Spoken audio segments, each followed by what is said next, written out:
So good evening all of you. In today's class, we are going to discuss about the concept of deficient demand, and deficient demand is also known as deficit demand.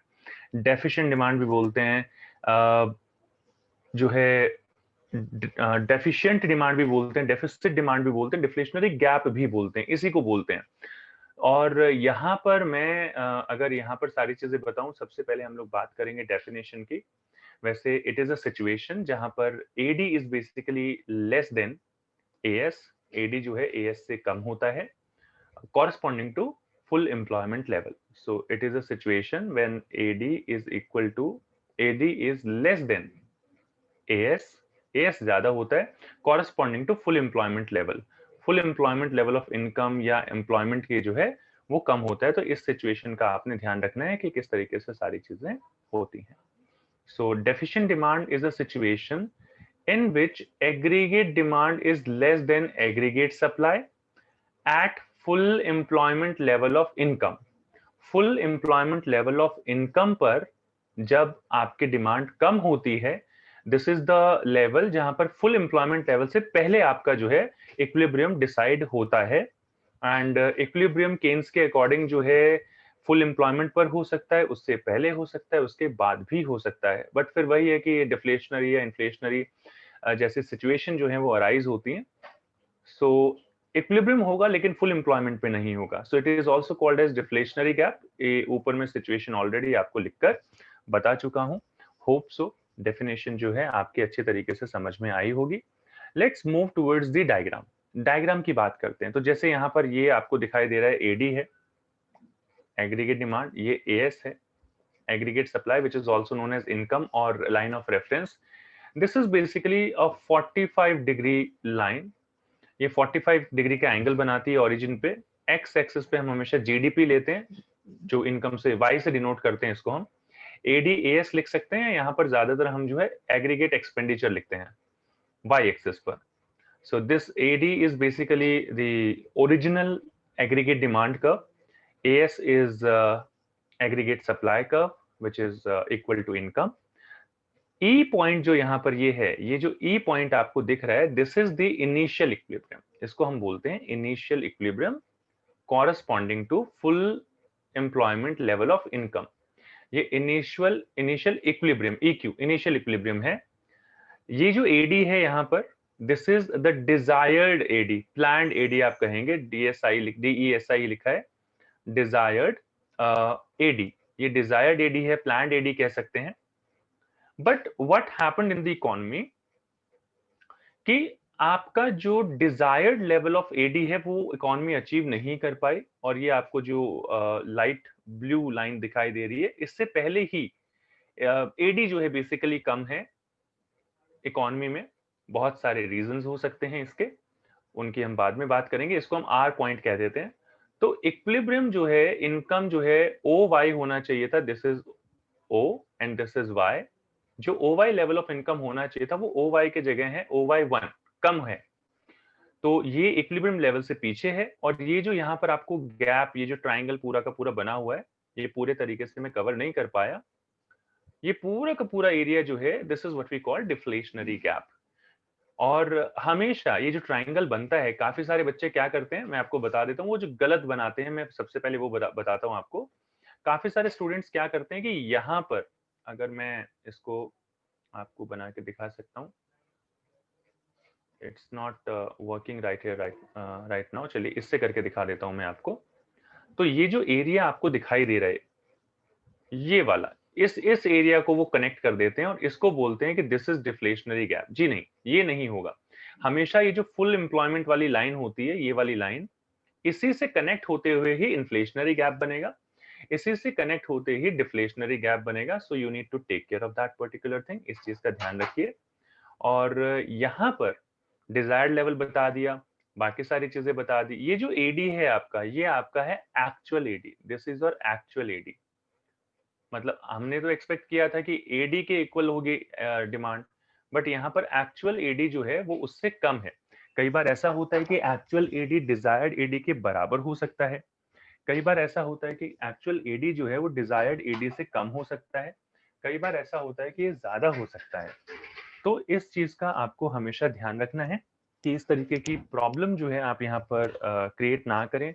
समझने में कोई problem हो तो आप बता सकते हैं, मतलब पूछ सकते हैं। इस तरीके से आपने डिफ्लेशनरी गैप को शो करना है।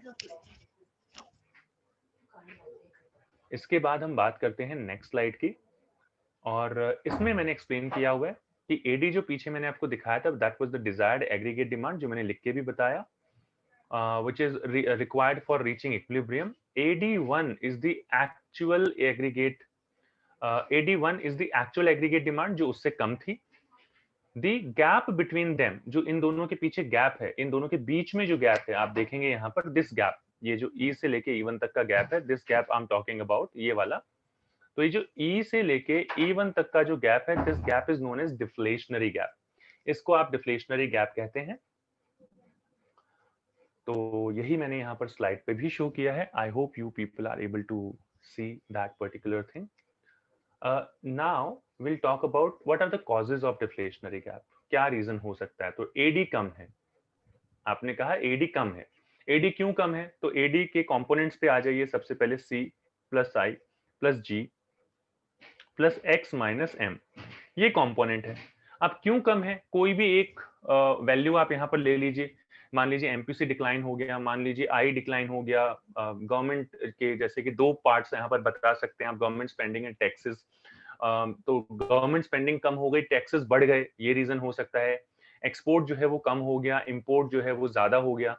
इनमें से कोई भी रीजन हो सकता है, which you can read here, जो आपको यहाँ पर भी गिवन है. Fall in consumption expenditure, fall in investment, fall in government expenditure, increase in taxes, जो ये दोनों के दोनों जी का ही पार्ट है, यानी कि यहाँ पर ये जो गवर्नमेंट स्पेंडिंग है इसी का पार्ट है. एक्स माइनस एम, मतलब जितना भी चाहे आप इस तरीके के वेरिएबल्स फिर आगे लिख लीजिए अगर आपको नीड है, अगर आपको ज्यादा बताना है. एग्जाम के पॉइंट ऑफ व्यू से ये कभी पूछा नहीं गया है आज तक, तो सिर्फ नॉलेज के लिए बता दिए मैंने. Rest is up to you. Now will talk about the effects of deflationary gap. Effect क्या पड़ता है? पहली चीज, ये डायग्राम देख लीजिए. सबसे पहले ये डायग्राम मैंने पीछे जैसे बनाया हुआ था, दोबारा आपको बना के दिखा रहा हूँ. ये एडी है, ये एएस है, या इसको वाई से भी डिनोट कर सकते हैं. This is equilibrium level. ये आपका ओ वाई पर, लेबलिंग नहीं कर रहा हूं मैं, सिर्फ समझाने के लिए बता रहा हूँ. ए फिर भी थोड़ा बहुत लिख देते हैं इनका. तो ये ओ वाई लेवल जो है इनकम का है यहाँ पर, बट एडी आपका इससे कम है, इक्विलिब्रियम लेवल से थोड़ा कम है. तो लेट्स से दिस इज एडी1, ये एडी1 है. अब यहाँ पर आप देख सकते हैं कि इक्विलिब्रियम जो है वो आर पॉइंट पर है यहाँ पर, which is below the full employment level. इसको लिख लेते हैं y1. अब यहाँ पर y1 पर क्या हुआ है कि एम्प्लॉयमेंट आप देख सकते हैं, क्योंकि मैंने आपको बताया कि इनकम, एम्प्लॉयमेंट या प्रोडक्शन सेम चीज होती है. तो आपकी इनकम यहाँ पर डिक्रीज हो गई है. ये यहाँ पर होना चाहिए था ओ वाई लेवल तक, बट ये पीछे की तरफ शिफ्ट होकर ओ वाई 1 तक ही आई है. तो आपका एम्प्लॉयमेंट कम हो गया है. तो यहाँ पर जो पहली चीज है कि एम्प्लॉयमेंट अपॉर्चुनिटीज कम हो गई. दूसरी चीज कि आपका जो डिजायर्ड स्टॉक जितना होना चाहिए था उतना वो बिकेगा नहीं. स्टॉक जितना आपने एक्सपेक्ट किया था कि एग्रीगेट डिमांड ज्यादा होगी, मतलब एडी फुल लेवल पर होगा, फुल इक्विलिब्रियम लेवल पर होगा, उतनी डिमांड होगी, बट उतनी एग्रीगेट डिमांड हुई नहीं. तो unsold stock will be there with the producers, so the level of aggregate demand will fall and the output will also decrease. So output कम हो जाता है. पहली चीज, ये पहली जो ऑब्जर्वेशन है वो होनी चाहिए आपकी. एम्प्लॉयमेंट अपॉर्चुनिटीज भी जो है आपकी फॉल हो जाती हैं, ये दूसरा पॉइंट है.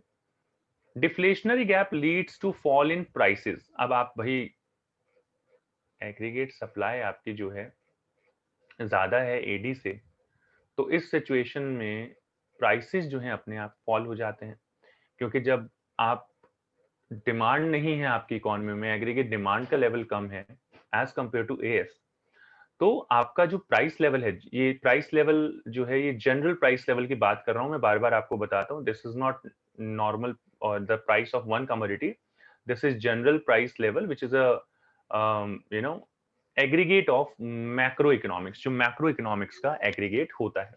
So this is how you can explain all such things. इस तरीके से आप यहाँ पर इन सारी चीजों को एक्सप्लेन कर सकते हैं, बता सकते हैं. अब बात आती है इसको करेक्ट कैसे किया जाए. How you can correct this situation. Deficient demand है, किस तरीके से करेक्ट करेंगे. सो करेक्ट करने के लिए डिफ्लेशनरी गैप को या डेफिशिएंट डिमांड को, सबसे पहली पॉलिसी हमारे पास जो आती है वो आती है मॉनेटरी पॉलिसी. दूसरी पॉलिसी जो आती है वो उसको हम कहते हैं फिस्कल पॉलिसी। फिस्कल पॉलिसी इसके बाद बात करेंगे, पहले हम मॉनेटरी पॉलिसी के सारे जो मेजर्स हैं, इंस्ट्रूमेंट्स हैं, उनकी बात कर लेते हैं। Monetary policy is the policy which is related to the money and financial system और इंस्टीट्यूशंस ऑफ एन इकोनॉमी, उससे रिलेट करती है।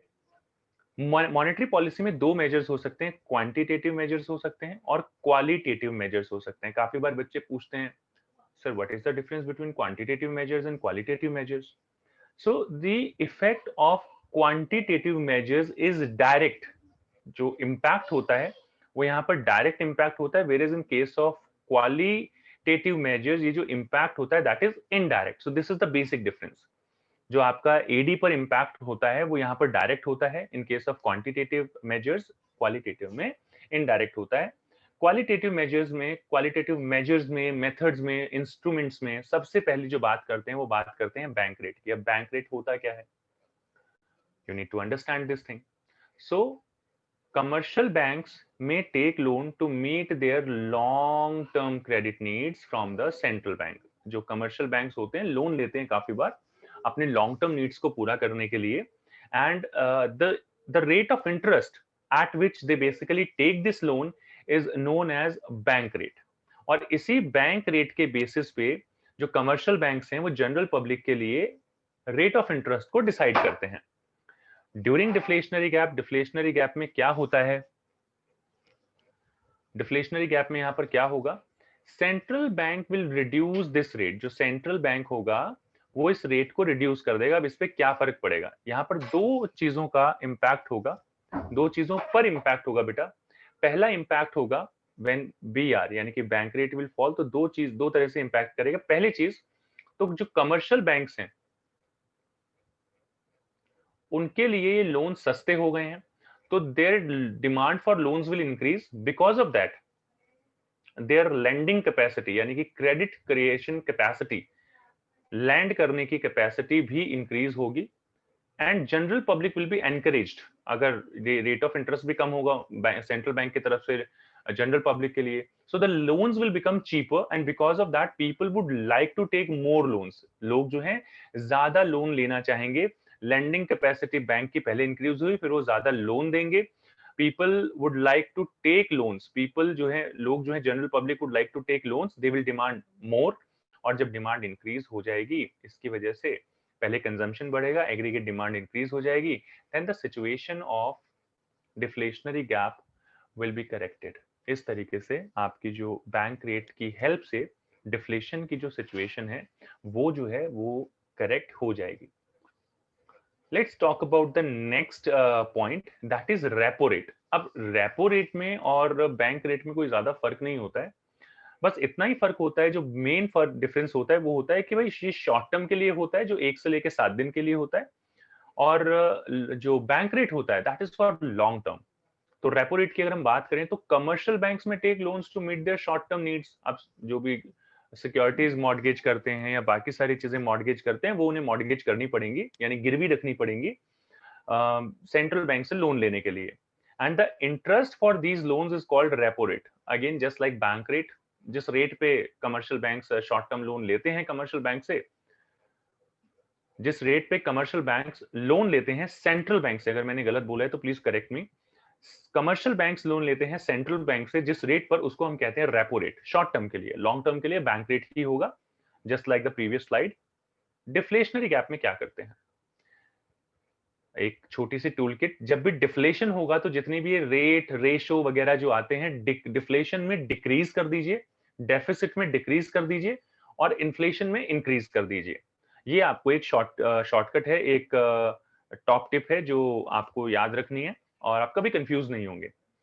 डिफ्लेशनरी में डिक्रीज, इन्फ्लेशनरी में इंक्रीज, जो भी रेट और रेशियोज जो आते हैं उनकी बात कर रहा हूं मैं। जैसे कि यहाँ पर रेपो रेट है, तो रेपो रेट को हमने रिड्यूस कर दिया है, डिक्रीज कर दिया है। क्या होगा इससे? This will encourage the commercial banks to take more loans, उसकी वजह से उनकी लैंडिंग पावर बढ़ जाएगी, just like the previous slide. और fall in interest rate will encourage the people to take more loans, log bhi zyada loan lenge, general public will buy, general public will take more loans, their consumption needs will increase, or their consumption will increase. When consumption will increase, then the aggregate demand will also increase. और जब aggregate demand increase हो जाएगा, तो don't forget to write a single statement at the end that in such a way the situation of deflationary gap can be corrected, will be corrected. इस तरीके से आप वहां पर जरूर एक लास्ट लाइन जरूर लिखें. थर्ड, क्वालिटेटिव मेजर की बात कर रहे हैं हम यहां पर. Reverse repo rate. देखिए भाई, अब तक तो दो चीजें हमने आपको पढ़ाई, बैंक रेट या फिर रेपो रेट. ये दो चीजें हमने आपको पढ़ाई. इन दोनों चीजों में क्या होता है भाई? इन दोनों में ही एक चीज होती है कि RBI gives loan to the commercial banks. RBI lends to the commercial bank. Commercial bank को जो है वो लोन देते हैं. रिवर्स होता है इसमें. रिवर्स क्यों होता है? रिवर्स इसलिए होता है क्योंकि यहां पर जो भी एक्सेस फंड्स हैं कमर्शियल बैंक्स के पास, whatever excess funds commercial banks are having, they lend that money to RBI. RBI को जो है वो उस रेट पर पार्क करते हैं अपने एक्सेस फंड्स. तो यहां पर क्या होता है, रिवर्स रेपो रेट में क्या होता है, sometimes central bank may borrow money from commercial banks. मैं ये लैंग्वेज यूज नहीं करता हूं, मैं कहता हूं कि commercial banks park their savings with the RBI. मैं ये चीज कहता हूं. So the interest paid for this loans is called reverse repo rate. जो कमर्शियल बैंक उनको इंटरेस्ट देता है उनके सरप्लस फंड्स पे, उसको हम रिवर्स रेपो रेट कहते हैं. डिफ्लेशन के टाइम पे ये भी रेट है, डिक्रीज कर दीजिए, इसे रिड्यूस कर दिया हमने. रिड्यूस करेंगे तो क्या होगा? The commercial bank will not find it profitable to lend to central bank. Commercial banks will not find it profitable to lend that money to the commercial bank, and instead of it they would like to withdraw that particular amount, and they would like to give this amount in the form of loans to the general public. General public को जो है वो loan देना चाहेंगे. So they will advance more loans to the people. जब लोगों को ज्यादा लोन देंगे, मनी सप्लाई इंक्रीज होगी, कंजम्पशन इंक्रीज होगा, aggregate demand will increase, and the situation of deflationary gap will be corrected. इस तरीके से आप इसको यहाँ पर एक्सप्लेन कर सकते हैं. रेट वगैरह हैं तो रेट वगैरह में वही है भाई कि क्रेडिट क्रिएशन कैपेसिटी जो है यहाँ पर कमर्शियल बैंक्स की, वो जो है बेसिकली इंक्रीज हो जाती है, ज्यादा लोन दे पाते हैं. General public would also like to undertake more loan, वो भी ज्यादा लोन लेना पसंद करते हैं. Now we are having the fourth point to correct the situation of deflationary gap. Deflationary gap को करेक्ट करने का हमारे पास चौथा quantitative measure under monetary policy जो मेजर है वो आता है ओपन मार्केट ऑपरेशंस. क्या होता है open market operation? Open market operation refers to sale and purchase of government bonds and securities to the commercial banks और general public by the RBI. मैंने आपको मनी एंड बैंकिंग में बताया है कि एज अ बैंकर आरबीआई का काम होता है A for agent, B for banker and again A for financial advisor. तो यहां पर ये जब बायबैक, ये जो परचेज या सेल कर रहा है, तो इस तरीके से एजेंट का फंक्शन परफॉर्म कर रहा है यहां पर आरबीआई गवर्नमेंट के लिए. सो I hope you people have got the meaning of open market operations. So open market operation refers to the sale and purchase of government bonds and securities by RBI to the general public or commercial banks. Deflation में क्या होता है? The central bank will buy back securities. जो central bank ने securities बेची हुई हैं general public को, कमर्शियल बैंक्स को, it will buy back them. तो इस बायबैक की वजह से क्या होता है बच्चे, समझना अच्छे से. ये आरबीआई है, ये कमर्शियल बैंक्स हैं, और यहां पर हाउस होल्ड है, एच करके लिख रहा हूं मैं. तो बेसिकली यहां पर क्या होगा कि ये सिक्योरिटीज जो है वो तो ले लेंगे, सिक्योरिटीज जो बैंक है वो ले लेगा, और सिक्योरिटीज के बदले ये क्या करेगा आरबीआई? सिक्योरिटीज के बदले ये, जैसे SEC लिख देता हूं मैं, सिक्योरिटीज वापस ले लिए और मनी सप्लाई जो है वो इंजेक्ट कर दिए, बढ़ा दिए. मनी सप्लाई, मनी का फ्लो जो है वो आरबीआई से लेके, आरबीआई से होते हुए यहाँ पर हाउस होल्ड तक पहुंच जाएगा. ये क्वेश्चंस बहुत ज्यादा इंपॉर्टेंट हैं, पेपर में आते हैं. Bank rate, OMO, CRR, SLR, ये तो फेवरेट टॉपिक्स हैं सीबीएसई के, और हर साल ये क्वेश्चन आता ही आता है. So please do it with full dedication, full concentration, that whatever you are doing here, जो भी आप पढ़ रहे हैं वो अच्छे से समझें. सो यहाँ क्या होता है कि बायबैक कर लेगा, मनी सप्लाई विल इंक्रीज, और मनी सप्लाई जब इंक्रीज हो जाएगी, कंजम्पशन इंक्रीज हो जाएगा और aggregate demand will also increase. और जब एग्रीगेट डिमांड इंक्रीज हो जाएगी तो जो डिफ्लेशनरी गैप की सिचुएशन है that will be automatically corrected, अपने आप ठीक हो जाएगी वो। तो ये ओपन मार्केट की हेल्प से था पूरा का पूरा ट्रीटमेंट। अब यहां पर नेक्स्ट पॉइंट आता है हमारा लीगल रिजर्व रेशो। तो लीगल रिजर्व रेशो यानी एलआरआर में दो पॉइंट आते हैं, पहला आता है सीआरआर, दूसरा आता है एसएलआर। सो इसको वेरिएबल रिजर्व भी बोलते हैं। काफी बार एक बार सीबीएसई में क्वेश्चन आया वेरिएबल रिजर्व करके कि उसके दो पॉइंट्स बताइए। तो इसको हम सीआरआर बोलते हैं, कैश रिजर्व रेशो। क्या होता है cash reserve ratio? Cash reserve ratio क्या होता है समझिए। Commercial banks have to keep a part of their deposits with the central bank. देखिए हर कोई जो कमर्शियल बैंक्स होते हैं, उनको as per rules and regulations 3% currently आज के दिन अगर आप देखेंगे तो 23 अक्टूबर 2020 को ये जो सीआरआर है वो 3% है, 3% है आज के टाइम में।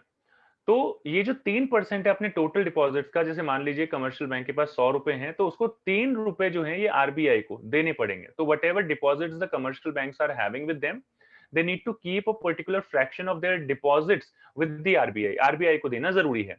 और इसमें चेंजेस करके आरबीआई क्या करता है, डिफ्लेशन और इन्फ्लेशन को कंट्रोल करता है। तो यहां पर ड्यूरिंग डिफ्लेशन क्या होगा, the CRR will be reduced, CRR reduce कर दिया जाएगा। जैसे कि आजकल रेसेशन की सिचुएशन चल रही है आफ्टर कोरोना, -23.9 डिग्री की हमारी इकोनॉमी की ग्रोथ रेट पहुंच चुकी है। तो इस ऐसे सिचुएशन के अंदर ये सीआरआर को रिड्यूस कर दिया जाता है और ये रिड्यूस हुआ है basically. This will allow commercial banks to give more amount of loan. अब ये क्या होता है, सीआरआर अगर कम हो जाएगा तो लेट से पहले मैं एक हाइपोथेटिकल एग्जांपल लेके यहाँ पर बात करता हूँ, आई होप आपको वो समझ में आएगा। यहाँ पर अगर मैं बात करूं बच्चे, तो लेट से आपके पास जो है 100 रुपए के डिपॉजिट थे, आपका सीआरआर जो था वो पहले लेट से 20% था, तो आप लोन जो है वो 80 रुपीज का दे पा रहे थे। डिफ्लेशन के अंदर ये रेट कम हो जाएगी और आपका सीआरआर जो है वो आरबीआई घटाकर कर देगा 10%। अब आप जहां पर पहले 80 की डिमांड कर रहे थे, 80 के गुड्स खरीद रहे थे, 80 का लोन मिल रहा था, वहां पर आप अब 90 रुपीज के गुड्स खरीदेंगे, 90 रुपीज की डिमांड करेंगे। तो aggregate demand will increase because of this particular thing. Aggregate demand अगर इंक्रीज होगी, मनी सप्लाई इंक्रीज होगी, एग्रीगेट डिमांड इंक्रीज होगी, और एग्रीगेट डिमांड इंक्रीज होगी तो जो डिफ्लेशन की कंडीशन है वो आप रिमूव कर पाएंगे। डिफ्लेशन की कंडीशन जो है उससे कॉम्बैट कर पाएंगे और डिफ्लेशन की सिचुएशन जो है वो इरेडिकेट हो जाएगी, प्रॉब्लम जो है वो इरेडिकेट हो जाएगी। The same thing happens with the SLR. SLR में भी वही सेम टू सेम ट्रीटमेंट होता है, बस डेफिनेशन यहाँ पर चेंज हो जाती है। करंटली ये जो है ये 21.5% जो है वो एसएलआर की रेट है आज की डेट में। Commercial banks have to keep a part of their deposit with them. अब सीआरआर में क्या होता है, C stands for cash, CRR stands for cash reserve ratio, वो सेंट्रल बैंक के पास रखना पड़ता है। S for statutory liquidity ratio, जो सेल्फ खुद के पास रखना पड़ता है। तो इस तरीके से आप याद कर सकते हैं इसको। तो अपने टोटल डिपॉजिट्स का कुछ फ्रैक्शन जो है commercial banks need to keep with themselves to meet the needs of their customers, and this is what we call SLR। Deflation में क्या होता है, अब यहां पर समझिए, ये आपका 100 रुपए टोटल डिपॉजिट था, ये एसएलआर आ गया है, और ये लीजिए एसएलआर, और एसएलआर के बाद में जो है यहाँ पर लोन एडवांस्ड आप लिख सकते हैं। तो पहले आप मान लीजिए 30% अपने पास रखते थे लोन के लिए, आपके पास 70 रुपए बचते थे कमर्शियल बैंक के पास। अभी डिफ्लेशन की कंडीशन में इसको रिड्यूस कर देंगे, तो लेट से 20% हो गया, 10% हो गया। तो इस कंडीशन में आपका जो लोन अमाउंट है, लोनेबल अमाउंट है, वो बढ़ जाएगा, और 80 रुपीज की अब आप जो है वो एग्रीगेट डिमांड करोगे। पहले जहां 70 की कर रहे थे, 10 से इंक्रीज हो गया। So this will allow commercial banks to give more amount of loans, ज्यादा लोन दे पाएंगे अगर एसएलआर रिड्यूस हो जाता है, जैसे कि मैंने यहाँ पर आपको 30 से 20% रिड्यूस करके दिखाया है। Money supply will increase, obviously money supply बढ़ेगी, जैसे यहाँ पर पहले 70 रुपीज के गुड्स खरीदे जा रहे थे, अब जो है 80 रुपीज के गुड्स खरीदे जाएंगे। तो aggregate demand will increase and again the situation of deflationary gap will be corrected. इस तरीके से आप जो है डिफ्लेशनरी गैप को जो है, डिफ्लेशनरी गैप की सिचुएशन को जो है वो करेक्ट कर लेंगे। ये अब तक जो हमने पढ़े हैं, ये 6 मेजर्स हमने पढ़े हैं, ये पढ़े हमने quantitative measures of monetary policy to correct the situation of deflationary gap, deficient demand या डेफिसिट डिमांड। अभी हम बात करेंगे क्वालिटेटिव मेजर्स की। क्वालिटेटिव मेजर्स क्या होते हैं? सबसे पहला और इंपॉर्टेंट पॉइंट, मार्जिन रिक्वायरमेंट क्या होता है? It is the difference between value of security, value of security जो आप मॉर्गेज कर रहे हैं, जो बैंक को दे रहे हैं लोन लेने के लिए, और जितना लोन आपको एडवांस हुआ है उस वैल्यू पर, इन दोनों के बीच का गैप ही मार्जिन रिक्वायरमेंट होता है। फॉर एग्जाम्पल, मान लीजिए आपके पास 100 रुपए का कोई सिक्योरिटी है, कोई गोल्ड है, कोई बिल्डिंग है या कुछ भी है, उसमें उस पर आपको जो है 80 रुपीज का ही लोन मिल रहा है, बैंक जो दे रहा है। तो यहाँ पर जो 20 रुपीज का गैप आ गया, that is what we call margin requirement.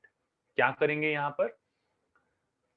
सबसे पहले समझ लीजिए कि क्यों इस तरीके की रिक्वायरमेंट्स होती हैं। So a person gives a collateral security worth rupees 100 rupees to a commercial bank. जरूरत पड़ती है जब भी पैसे की तो कोई कोलेटरल वो देता है, और बैंक में give him loan of rupees 80। Equivalent amount का कभी भी लोन नहीं दिया जाता, सिक्योरिटी के इक्विवेलेंट अमाउंट का।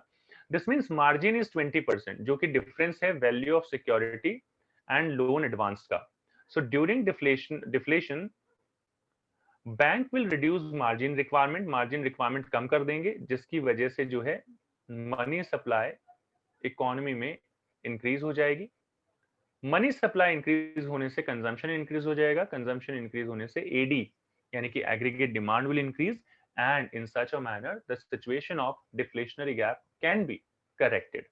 इसको इस तरीके से आप करेक्ट कर सकते हैं, ये क्वालिटेटिव मेजर है।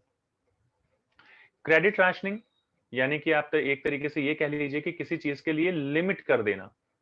जैसे आपके घर में आपको लिमिट कर देते हैं कि बेटा, जैसे कोई फास्ट फूड है तो फास्ट फूड जो है हफ्ते में 2 दिन से ज्यादा नहीं खाना, इस तरीके से लिमिट लगा देना, राशनिंग कर देना। So sometimes the central bank will instruct the commercial banks to give some percentage of loan to some sectors. कुछ स्पेसिफिक सेक्टर्स को इतना इतना कोटा के हिसाब से लोन जो है वो दिया जाए, बहुत ज्यादा ना हो या कम ना हो, वो डिपेंड करता है कि सिचुएशन क्या है। So this is called fixing of quota. Quota fix किया जाता है। ड्यूरिंग डिफ्लेशन, डिफ्लेशन के टाइम पे क्या होता है? Rationing will be removed. इस तरीके की राशनिंग को रिमूव कर दिया जाता है कि ये जो लिमिट है इसको हटा दिया जाता है। लाइक डिफरेंट सेक्टर जो है जितना लोन चाहे वो ले सकते हैं, और जब लोन लेंगे तो ऑब्वियसली पहले तो मनी सप्लाई जो है इकोनॉमी में इंक्रीज होगी। मनी सप्लाई जहां पर इंक्रीज होगी उसके बाद एग्रीगेट डिमांड इंक्रीज होगा, और एग्रीगेट डिमांड इंक्रीज होगा तो डिफ्लेशनरी गैप जो है वो ऑटोमेटिकली रिमूव हो जाएगा। इसके बाद आता है डायरेक्ट एक्शन। वार्निंग के नाम से बहुत कम जानते हैं इसको, डायरेक्ट एक्शन के नाम से लोग ज्यादा जानते हैं। सो वार्निंग एंड डायरेक्ट एक्शन यानी कि यहां पर है कि द सेंट्रल बैंक में वार्न, वैसे तो जो है यहाँ पर जो कोई एक्शन लिया जाता है अगर if commercial banks do not follow the rules and regulations of RBI, तो सेम चीज है यहाँ पर कि वार्न कर सकता है, डायरेक्ट एक्शन ले सकता है central bank against the commercial banks for not following their guidelines. काफी, ये तो सालों पहले की बात हो गई है। आरबीआई ने 5 लाख रुपए का एक IDBI, industrial development bank of India पर 5 लाख रुपए का जो है एक पेनल्टी, एक फाइन जो है वो भी लगा दिया था, क्योंकि उसने जो है कुछ गाइडलाइंस फॉलो नहीं किए थे। अब यहां पर आते हैं इसके लास्ट पॉइंट की, मॉनेटरी पॉलिसी की बात कर रहे हैं, इसके लास्ट पॉइंट की बात करेंगे। मोरल सुएशन की बात करें, मोरल सुएशन क्या होता है? It is a combination of pressure and persuasion.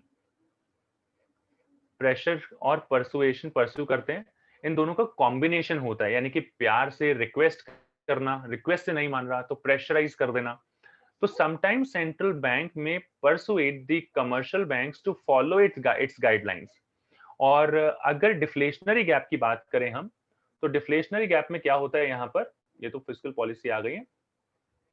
Deflationary gap में क्या होता है कि यहाँ पर जो सेंट्रल बैंक है यानी कि आरबीआई है, it asks commercial bank commercial bank को बोलता है कि भाई डिफ्लेशन की गैप है, एडी को इंक्रीज करना है, तो आप जो है एक्सपेंशनरी क्रेडिट पॉलिसी फॉलो कीजिए। एक्सपेंशनरी क्रेडिट पॉलिसी यानी कि जितना ज्यादा लोन, जस्ट अ मिनट, जितना ज्यादा लोन आप जो है दे सकते हैं अलग अलग सेक्टर्स को जो डिजर्व करते हैं, ऐसा नहीं है कि आंखें बंद करके दे दिया, उनको उतना लोन दिया जाए। एक्सपेंशनरी क्रेडिट पॉलिसी फॉलो की जाए। Expansionary credit policy, so all those people who are liable to get loans, आप लोन दीजिए, एक्सपेंशनरी क्रेडिट पॉलिसी फॉलो कीजिए, लोन ज्यादा हो, मनी लोन की वजह से मनी सप्लाई ज्यादा होगी और एग्रीगेट डिमांड का लेवल जो है वो भी यहां पर क्या होगा, इंक्रीज हो जाएगा। सो this is all about this section. यहाँ पर इतनी ही चीजें हैं। इसके बाद जो भी हम चीजें डिस्कस करेंगे वो हम करेंगे हमारी नेक्स्ट क्लास में। आज के लिए इतना ही। अगर आपके कोई डाउट्स हैं आप कमेंट सेक्शन में पोस्ट कर दीजिए। I will read them and I reply you as soon as possible. So thank you for watching and see you in your next video.